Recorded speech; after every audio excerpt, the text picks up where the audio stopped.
नमस्कार समस्तंको आसंतु आजी आमे भगवद गीतार गभीर ज्ञान सागररे बुड़ पकाइबा आमे भगवान कृष्णंकर सेही अमूल्य उपदेशको बुझिबाको चेष्टा करिबा जोंठी से अर्जुनंको बुझाउछन्ते जे शोक करिबा काहींके वृथा आउ निज कर्तव्य पालन करिबा केते जरूरी। तेबे चालन्तु आरंभ करिबा। तेबे आजिरो आलोचनाकु आमे केमिति आगुकु नेबा आमे मुख्यतः तीनोटी विषय उपरे ध्यान देबा। प्रथमे आमे देखिबा शोक करिबार कौनसी अर्थ नाही काहींकी, तापरे आमे आत्मार अविनाशी स्वरूप विषयरे जानिबा आउ शेषरे आमे बुझिबा निजर कर्तव्य बा स्वधर्मर आह्वान कौन। तेबे भगवान कृष्णंकर प्रथम पदक्षेप बहुत चतुर। से अर्जुनंक दुखकु दूर करिबा पाई एमती एको जुक्ति देउछंती जाहाकु जणे नास्तिक बा जिए आत्माकु विश्वास करेनी से भी बुझी पारिबो। चालंतु देखिबा केमती। कृष्णंकर प्रथम जुक्ति आसुछि द्वितीय अध्यायर 26 नंबर श्लोकरु अथ चैनम नित्यजातम नित्यं वा मन्यसे मृतम तथापि त्वं महाबाहुः नेनम शोचितुम अर्हसि। देखंतु एठारे कृष्णंक जुक्ति केते शक्तिशाली। से कहुछंती हे अर्जुन चाल मानि नेबा जे तुम कथा ठीक, आत्मा शरीर सहित जन्म निए आउ ता सहित मरी जाए, तथापि शोक करिबार कौन कारण अछि।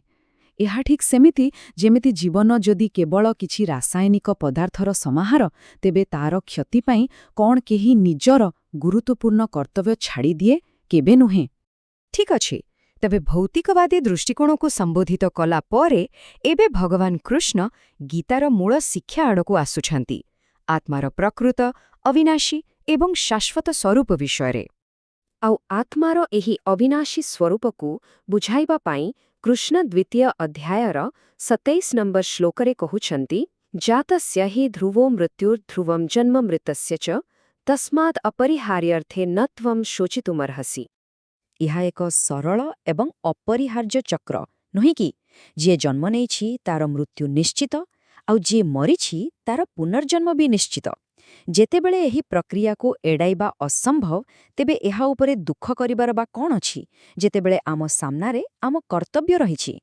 से एही कथाटिकु आहुरी स्पष्ट करि दउछन्ती ठीक तापर श्लोकरे अर्थात 2.28 रे अव्यक्तादीनि भूतानि व्यक्त मध्यानि भारत अव्यक्त निधनान्येव तत्र का परिदेवना।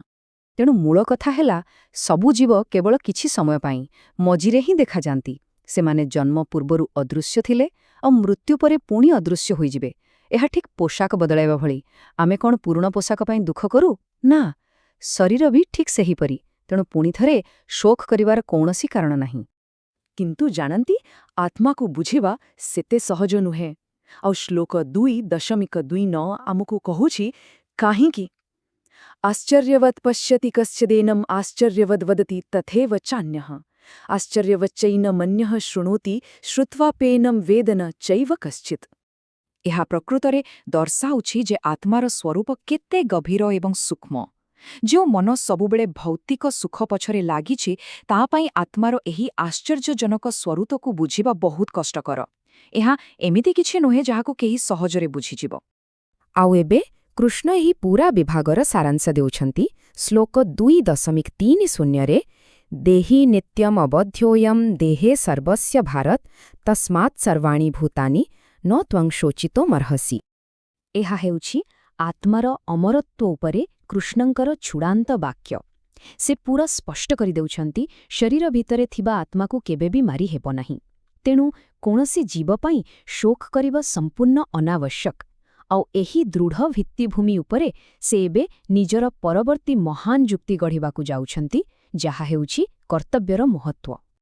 तेबे एठारे एक बहुत गुरुत्वपूर्ण प्रश्न आसुछि नुहे कि जदि आत्मा अमर एवं शरीर क्षणस्थायी तेबे आम कर्मर मूल्य कौन, आमे जहा करुछु ताहा काहींकी गुरुत्वपूर्ण।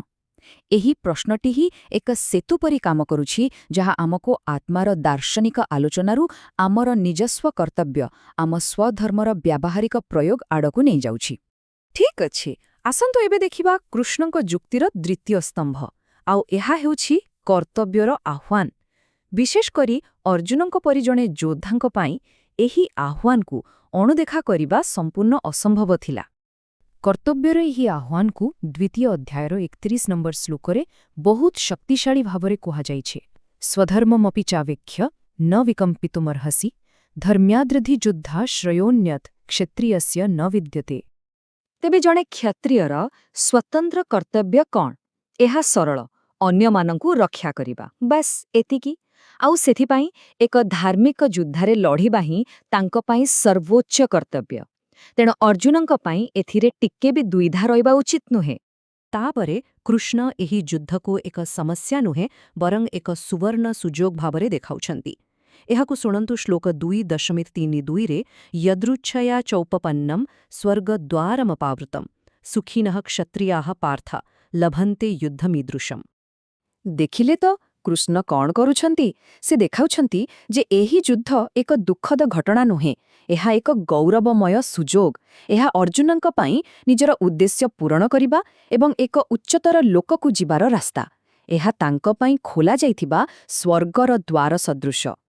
କିନ୍ତୁ ଯଦି ସେ ନିଜ କର୍ତ୍ତବ୍ୟ ଛାଡ଼ି ଦିଅନ୍ତି ତାହେଲେ କ'ଣ ହେବ? ଶ୍ଲୋକ 2.33 ଓ 2.34 ଏହାର ଭୟଙ୍କର ପରିଣାମ ବିଷୟରେ କହୁଛି। ଅଥ ଚେତ୍ତ୍ୱମିମାଂ ଧର୍ମ୍ମ୍ୟଂ ସଂଗ୍ରାମଂ ନ କରିଷ୍ୟସି ତତଃ ସ୍ୱଧର୍ମଂ କୀର୍ତ୍ତିଂ ଚ ହିତ୍ୱା ପାପମବାପ୍ସ୍ୟସି ଆଉ ଅକୀର୍ତ୍ତିଂ ଚାପି ଭୂତାନି କଥୟିଷ୍ୟନ୍ତି તે વ્યયામ ସମ୍ଭାବିତସ୍ୟ ଚାକୀର୍ତ୍ତିର୍ମରଣାଦ୍ ଅତିରିଚ୍ୟତେ। ତେଣୁ ଏହାର ସାରାଂଶ ହେଉଛି, ଯଦି ଅର୍ଜୁନ ଯୁଦ୍ଧକ୍ଷେତ୍ରରୁ ପଳାୟନ କରନ୍ତି ତେବେ ସେ କେବଳ ପାପର ଭାଗୀ ହେବେ ନାହିଁ, ସେ ନିଜର ସମ୍ମାନ, ନିଜର ପ୍ରତିଷ୍ଠା ସବୁକିଛି ହରାଇବେ। ଆଉ ତାଙ୍କ ପରି ଜଣେ ସମ୍ମାନିତ ବ୍ୟକ୍ତିଙ୍କ ପାଇଁ ଏହିପରି ଅପକୀର୍ତ୍ତି ମୃତ୍ୟୁଠାରୁ ମଧ୍ୟ ଅଧିକ ଯନ୍ତ୍ରଣାଦାୟକ। ଆଉ ଶେଷରେ କୃଷ୍ଣ ଏହାକୁ ସାମାଜିକ ଦୃଷ୍ଟିକୋଣରୁ ମଧ୍ୟ ବୁଝାଉଛନ୍ତି। ତାଙ୍କର ସାଥୀ ଯୋଦ୍ଧାମାନେ କ'ଣ ଭାବିବେ ସେ ବିଷୟରେ ମନେ ପକାଇ ଦେଉଛନ୍ତି। ଏହା ଆସୁଛି ଶ୍ଲୋକ 2.35ରେ ଭୟାଦୃଣାଦିଣୋ ଉପରତମ୍ ମନ୍ସ୍ୟନ୍ତେ ତ୍ୱାଂ ମହାରଥାଃ ୟେଷାଂ ଚ ତ୍ୱଂ ବହୁମତୋ ଭୂତ୍ୱା ୟାସ୍ୟସି ଲାଘବମ୍। କୃଷ୍ଣ ଏଠି ବହୁତ ବ୍ୟବହାରିକ କଥା କହୁଛନ୍ତି। ସେ କହୁଛନ୍ତି, ଅନ୍ୟ ମହାରଥୀମାନେ ତୁମକୁ ଦୟାଳୁ ଭାବିବେନି, ସେମାନେ ଭାବିବେ ତୁମେ ଜଣେ ଭୟାଳୁ। ଏହା ତାଙ୍କର ସମ୍ମାନକୁ ସମ୍ପୂର୍ଣ୍ଣ ନଷ୍ଟ କରିଦେବ। ତେଣୁ ଯେତେବେଳେ ଆମେ ସବୁକିଛିକୁ ଏକାଠି ଦେଖିବା, ଆତ୍ମାର ଅମରତ୍ୱ ଏବଂ କର୍ତ୍ତବ୍ୟର ସର୍ବୋଚ୍ଚ ଗୁରୁତ୍ୱ, ଯୁଦ୍ଧ କରିବା ହିଁ ଅର୍ଜୁନଙ୍କ ପାଇଁ ଏକମାତ୍ର ଠିକ୍ ରାସ୍ତା ଥିଲା। ଆଜିର ଆଲୋଚନାରେ ସାମିଲ ହୋଇଥିବାରୁ ବହୁତ ବହୁତ ଧନ୍ୟବାଦ। ଆଉ ହଁ, ଆମ ବିଷୟରେ କିଛି କହିବାକୁ ଚାହିଁବି। ଜ୍ଞାନକୋଷ ହେଉଛି ଏକ ବହୁଭାଷୀ ଚ୍ୟାନେଲ, ଯେଉଁଠାରେ ଆମେ ଇଂରାଜୀ, ହିନ୍ଦୀ, ମରାଠୀ, ତାମିଲ, ଗୁଜରାଟୀ ଏବଂ ବଙ୍ଗାଳୀ ଭାଷାରେ ଆଧ୍ୟାତ୍ମିକ ଜ୍ଞାନ ବାଣ୍ଟିଥାଉଁ। ଆଉ ବିଶ୍ୱାସ କରନ୍ତୁ, ଖୁବ୍ ଶୀଘ୍ର ଆହୁରି ଅନେକ ପ୍ରମୁଖ ଭାଷା ଆସୁଛି। ଆମର ପ୍ରକୃତ ଲକ୍ଷ୍ୟ ହେଉଛି ସନାତନ ଧର୍ମର ଏହି ଅମୂଲ୍ୟ ରତ୍ନଗୁଡ଼ିକୁ ସମସ୍ତଙ୍କ ପାଖରେ ଏକ ସରଳ, ସ୍ପଷ୍ଟ ଏବଂ ଅର୍ଥପୂର୍ଣ୍ଣ ଢଙ୍ଗରେ ପହଞ୍ଚାଇବା। ଆମ ଚ୍ୟାନେଲରେ ଶ୍ରୀମଦ୍ ଭାଗବତମ୍, ଭଗବତ ଗୀତା, ମହାଭାରତ, ଲଳିତା ସହସ୍ରନାମ, ଦୈବଥେନ କୁରାଲ ଅର୍ଥାତ୍ ଈଶ୍ୱରଙ୍କ ବାଣୀ, ମହାରାଷ୍ଟ୍ର ଓ ବଙ୍ଗଳାର ମହାନ ସନ୍ଥମାନଙ୍କର ଜୀବନୀ ଏବଂ ଆଦି ଶଙ୍କରଙ୍କ ଦିବ୍ୟ ଅବତାରର କାହାଣୀ ଉପରେ ଦୈନିକ ଗଭୀର ଆଲୋଚନା ମିଳିବ। ଆଉ ସବୁକିଛି ଏକାଧିକ ଭାଷାରେ ଉପଲବ୍ଧ। ଯଦି ଆପଣଙ୍କୁ ଏହି ବିଷୟବସ୍ତୁ ମୂଲ୍ୟବାନ ଲାଗେ ତେବେ ଦୟାକରି ଜ୍ଞାନକୋଷକୁ ସବସ୍କ୍ରାଇବ୍ କରନ୍ତୁ। ଏହାଦ୍ୱାରା ଆପଣଙ୍କୁ ଆମର ଦୈନିକ ଭିଡିଓ ବିଷୟରେ ସୂଚନା ମିଳିଯିବ। ଆଉ ହଁ, ଲାଇକ୍ ସେୟାର କରିବାକୁ ଭୁଲିବେ ନାହିଁ। ଆଉ ଏହି ଦିବ୍ୟ ଜ୍ଞାନକୁ ନିଜ ପରିବାର, ବନ୍ଧୁବାନ୍ଧବ ଏବଂ ସମାଜ ସହିତ ବାଣ୍ଟନ୍ତୁ। ଆସନ୍ତୁ ସମସ୍ତେ ମିଳିମିଶି ସନାତନ ଧର୍ମର ଆଲୋକକୁ ସଦା ଉଜ୍ଜ୍ୱଳ ରଖିବା।